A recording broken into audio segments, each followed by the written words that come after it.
میں پہلے سوچتی تھی کہ قبر میں جائیں گے تو قبر کے جو سوال ہے مجھے تو یاد ہے، میرا رب کون ہے نا، ہمارے جو 4 سوال ہے ہمیں یاد ہے، مجھے پوچھو گے تم سب یاد ہے۔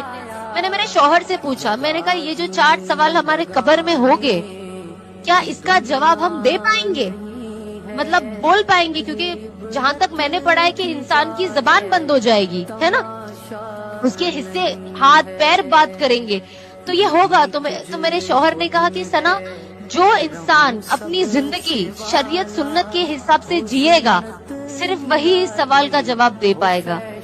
جس نے حجاب ہی نہیں کیا، جس نے سنتوں کو فالو ہی نہیں کیا، وہ کیسے بول پائے گا اس کا نبی کون ہے؟ وہ کیسے بول پائے گا اس کا رب کون ہے؟ وہ کیسے بول پائے گا کہ اس کا دین کیا ہے؟ تو یہ سوال اتنے آسان دکھتے نہیں ہیں، نظر آتے ہیں دنیا میں، پر قبر میں یہ آسان نہیں ہے۔